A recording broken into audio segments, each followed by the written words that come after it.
Hi friends, ಕಲ್ಲಂಗಡಿ ಹಣ್ಣಿಂದ ಒಂದು ತವ್ವೆ ಮಾಡ್ತಾ ಇದ್ದೀನಿ. ಹಣ್ಣಂದ್ರೆ ಹಣ್ಣಲ್ಲ, ಬನ್ನಿ ನೋಡೋಣ ಹೆಂಗ್ ಮಾಡೋದು ಅಂತ. ನೋಡಿ, ನಾನು ಒಂದು 5-6 ಹಸಿಮೆಣಸಿನ್ಕಾಯಿ, ಒಂದು ಈರುಳ್ಳಿ, ಸ್ವಲ್ಪ ಕೊತ್ತಂಬರಿ ಸೊಪ್ಪು, ಉಪ್ಪು, ಎಣ್ಣೆ, ಕರಿಬೇವು, ಸಾಸಿವೆ, ಇದು 100 ಗ್ರಾಮ್ ಅಷ್ಟು ಹೆಸರುಬೇಳೆ ತಗೊಂಡಿದ್ದೀನಿ, ತುಪ್ಪ, ಜೀರಿಗೆ, ಧನಿಯಾ ಪೌಡರು, ಜೀರಿಗೆ ಪೌಡರು, ಮತ್ತೆ ಇದು ಬೆಳ್ಳುಳ್ಳಿನ ಸುಲಿದ್ಬಿಟ್ಟು ನಾನು ಹಿಂಗೆ ಉದ್ದ ಉದ್ದ ಪೀಸ್ ಮಾಡಿ ಇಟ್ಕೊಂಡಿದ್ದೀನಿ. ಇಲ್ಲಿ ನೋಡಿ, ಇದು ಅರಿಶಿನ ತಗೊಂಡಿದ್ದೀನಿ. ಇದು ಕಲ್ಲಂಗಡಿ ಹಣ್ಣಿಂದು ಸಿಪ್ಪೆ. ಈ ಸಿಪ್ಪೆನ ಉಪಯೋಗಿಸಿ ನಾನು ಈಗ ತವ್ವೆ ಮಾಡ್ತಾ ಇದ್ದೀನಿ. ಕಲ್ಲಂಗಡಿ ಹಣ್ಣಲ್ಲಿ ಪೊಟ್ಯಾಷಿಯಂ ಇರುತ್ತೆ, ವೈಟಮಿನ್ ಎ ಇರುತ್ತೆ, ಮೆಗ್ನೀಷಿಯಂ ಇರುತ್ತೆ, ಎಲ್ಲ ಅಂಶನೂ ಇದರಲ್ಲೂ ಇರುತ್ತೆ. ನಾವೆಲ್ಲ ವೇಸ್ಟ್ ಮಾಡ್ಬಿಡ್ತೀವಿ ಅಲ್ವಾ, ತಗೊಂಡು ಹೋಗ್ತೀವಿ, ಡಸ್ಟ್ಬಿನ್ನಿಗೆ ಹಾಕ್ತೀವಿ. ಇದನ್ನ ಉಪಯೋಗಿಸಿ ಒಂದು ತವ್ವೆ ಮಾಡೋಣ, ತುಂಬಾ ಒಳ್ಳೇದಿರುತ್ತೆ. ನೋಡಿ, ಈಗ ಹೆಚ್ಕೊಂಬರೋಣ ಬನ್ನಿ, ಸಿಪ್ಪೆ ತೆಗೆದು.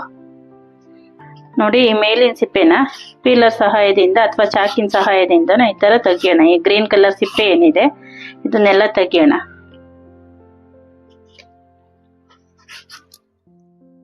ಫಸ್ಟ್ ಬೇಳೆ ಬೇಯಕ್ಕಿಡೋಣ, ಆಮೇಲೆ ಇನ್ನು ಬಾಕಿದೆಲ್ಲ ರೆಡಿ ಮಾಡ್ಕೊಳ್ಳೋಣ. ಈಗ ಇದು 100 ಗ್ರಾಮ್ ಬೇಳೆ ಇದೆ, ಇದನ್ನ ನಾನು ಬೇಯಿಸ್ಕೊಂಡು ಬರ್ತಾ ಇದ್ದೀನಿ. ಒಂದೇ ಕೂಗಷ್ಟೇ. ಒಂದು ಬೌಲು ನಾನು ಹೆಸರುಬೇಳೆ ತಗೊಂಡಿದ್ದೀನಿ. ಇದರಲ್ಲೇ ನಾನು 2 ಬೌಲು ನೀರು ಹಾಕ್ಕಂತ ಇದ್ದೀನಿ. ಇದಕ್ಕೆ ಇಷ್ಟಾದ್ರೆ ಸಾಕು. ಈಗ ಸ್ವಲ್ಪ ಅರಶಿನ ಹಾಕ್ತಾ ಇದ್ದೀನಿ ನಾನು. ಒಂದು ಅರ್ಧ ಸ್ಪೂನ್ ಅಷ್ಟು ತುಪ್ಪ ಹಾಕ್ತೀನಿ. ಈಗ ಇದನ್ನ ಒಂದು ಕೂಗಿಸ್ಕೊಂಬರೋಣ. ಕುಕ್ಕರ್ ಕೂಗೋ ಅಷ್ಟರಲ್ಲಿ ಇದನ್ನೆಲ್ಲ ಹೆಚ್ಚಿ ರೆಡಿ ಮಾಡ್ಕೊಂಡು ಬರೋಣ. ನೋಡಿ, ಈ ತರ ಇಷ್ಟು ದೊಡ್ಡ ದೊಡ್ಡ ಹೋಳಾಗಿ ನಾವು ಪೀಸ್ ಮಾಡ್ಕೊಳ್ಳೋಣ. ಈ ಸಿಪ್ಪೆ ತೆಗ್ದಿದ್ದೀನಿ ನಾನು ಹಿಂದ್ಗಡೆದು. ಈ ತರ ಕಟ್ ಮಾಡ್ಕೊಳ್ಳೋಣ. ಒಂದು ವಿಷಲ್ ಆಯ್ತು, ಸಾಕು. ಇದು ಆಫ್ ಮಾಡ್ತೀನಿ ಈಗ. ನೋಡ್ರಿ, ಇದು ಕರೆಕ್ಟಾಗಿ ಬೆಂದಿದೆ. ತುಂಬಾ ಮೆತ್ತಗೂ ಆಗಬಾರ್ದು, ಬೇಳೆ ಬೇಳೆ ತರನೂ ಇರಬೇಕು, ಬೆಂದಿರಬೇಕು. ಪರ್ಫೆಕ್ಟಾಗಿ ಬೆಂದಿದೆ ಇದು. ಇವಾಗ ನೋಡ್ರಿ, 1-2ರಿಂದ 3 ಸ್ಪೂನ್ ಅಷ್ಟು ಎಣ್ಣೆ ಹಾಕಂತ ಇದ್ದೀನಿ, ಟೇಬಲ್ ಸ್ಪೂನಲ್ಲಿ ಅಷ್ಟೇ.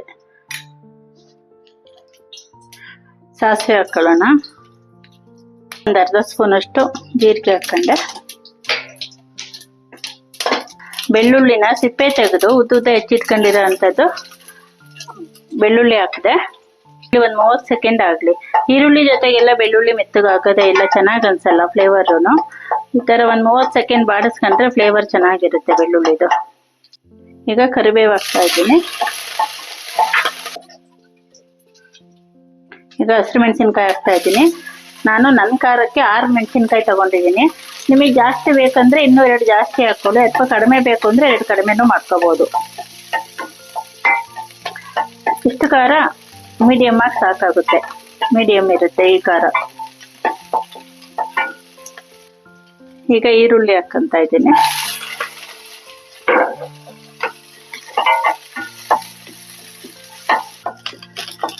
ಈಗ ಹೆಸರುಬೇಳೆ ಬೇಯಿಸ್ಕೊಂಡಿದ್ನಲ್ಲ, ಅದನ್ನ ಹಾಕ್ತಾ ಇದ್ದೀನಿ.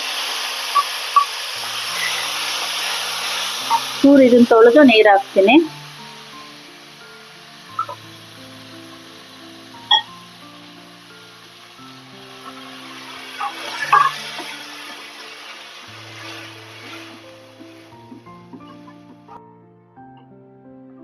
ನೋಡಿ, ಇದು ಅದಕ್ಕೆ ಇದ್ರೆ ಸಾಕು.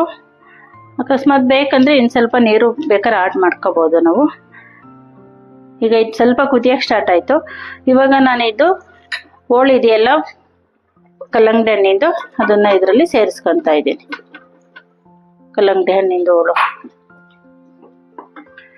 ಈಗ 1 ಸ್ಪೂನ್ ಅಷ್ಟು ಧನಿಯಾ ಪುಡಿ ಹಾಕಂತ ಇದ್ದೀನಿ ನಾನು. ಒಂದು ಅರ್ಧ ಸ್ಪೂನ್ ಅಷ್ಟು ಜೀರಿಗೆ ಪುಡಿ ಹಾಕಿದ್ದೀನಿ. ರುಚಿಗೆ ತಕ್ಕಷ್ಟು ಉಪ್ಪು ಹಾಕ್ತಾ ಇದ್ದೀನಿ ನಾನು. 1 ಟೇಬಲ್ ಸ್ಪೂನು, ಅದ್ರ ಮೇಲೆ ಸ್ವಲ್ಪ 1/4 ಸ್ಪೂನ್ ಹಾಕ್ತಾ ಇದ್ದೀನಿ. 1/4 ಸ್ಪೂನ್ ಉಪ್ಪು ಹಾಕಿದ್ದೀನಿ.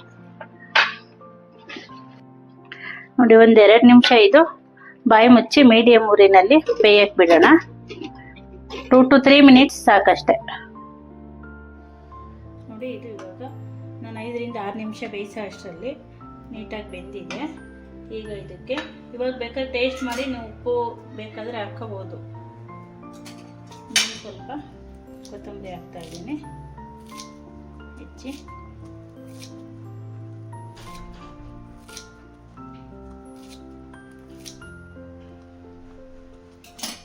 ನಾನು ಒಂದು ಅರ್ಧ ಹುಳ್ಳು ನಿಂಬೆಹಣ್ಣು ಹಾಕ್ತಾಯಿದ್ದೀನಿ. ನಿಮಗೆ ಸ್ವಲ್ಪ ಅರ್ಜೆಂಟ್ ಇದೆ, ಬೇಗ ಆಗಬೇಕು ಈ ತವೆ ಅಂತ ಆದರೆ ನೀವು ಬೇಕಾದ್ರೆ ಹೆಸರುಬೇಳೆ ಜೊತೆ ಕುಕ್ಕರಲ್ಲಿ ಈ ಹೋಳನ್ನು ಕೂಡ ಕೂಗಿಸ್ಕೋಬೋದು. ಆದರೆ ಈಗ ನನಗೆ ಯಾವ ಅದಕ್ಕೆ ಬೇಕೋ ಅದರಲ್ಲಿ ಬೇಯಿಸ್ಕೊಂಡಿದ್ದೀನಲ್ವ, ಆ ಥರ ಆಗಲ್ಲ ಅವಾಗ. ಅದು ಅಂದರೆ ಸ್ವಲ್ಪ ಮೆತ್ತಗಾಗ್ಬೋದು, ಹಂಗೆ ಏನಾರು ಆಗ್ಬೋದು. ಒಟ್ಟು ಅರ್ಜೆಂಟ್ ಇದ್ದರೆ ಹಂಗೂ ಮಾಡ್ಬೋದು. ಪರ್ಫೆಕ್ಟಾಗಿದೆ. ಈಗ ಸ್ಟವ್ ಆಫ್ ಮಾಡ್ತಾಯಿದ್ದೀನಿ ನಾನು. ನೋಡಿ, ಕಲ್ಲಂಗಡಿ ಹಣ್ಣು ಸಿಪ್ಪೆ ಉಪಯೋಗಿಸಿ ಮಾಡಿರೋ ಅಂಥ ತವೆ ರೆಡಿಯಾಗಿದೆ. ಇದು ರೊಟ್ಟಿಗೆ ಉಪಯೋಗಿಸ್ಬೋದು, ಚಪಾತಿಗಾಗುತ್ತೆ, ಅನ್ನಕ್ಕಾಗುತ್ತೆ, ಯಾವುದಕ್ಕೂ ಉಪಯೋಗಿಸ್ಬೋದು. ತುಂಬ ಚೆನ್ನಾಗಿರುತ್ತೆ. ಮತ್ತು ಈ ಬೇಸಿಗೆನಲ್ಲಿ ಬಾಡಿ ಡಿಹೈಡ್ರೇಟ್ ಆಗೋದನ್ನು ತಪ್ಪಿಸುತ್ತೆ. ಹಾಗಾಗಿ ಈ ಥರ ರೆಸಿಪೀಸ್ನ ಈ ಬೇಸಿಗೆನಲ್ಲಿ ತುಂಬ ಮಾಡ್ಕೊಂಡು ಉಪಯೋಗಿಸ್ತಾ ಇದ್ದರೆ ಆರೋಗ್ಯಕ್ಕೆ ತುಂಬ ಒಳ್ಳೆಯದಾಗುತ್ತೆ. ಇದನ್ನು ಮಾಡಿ ನೋಡಿ, ಟೇಸ್ಟ್ ಮಾಡಿ. ನಿಮ್ಗೆ ಇಷ್ಟ ಆದರೆ ಕಾಮೆಂಟ್ ಮಾಡಿ, ಸಬ್ಸ್ಕ್ರೈಬ್ ಮಾಡಿ. ನಾನು ಇನ್ನೂ ಒಂದು ಒಳ್ಳೆಯ ರೆಸಿಪಿ ಜೊತೆ ನಿಮ್ಮ ಜೊತೆ ಬರ್ತೀನಿ. ಅಲ್ಲಿವರೆಗೂ ಥ್ಯಾಂಕ್ ಯು.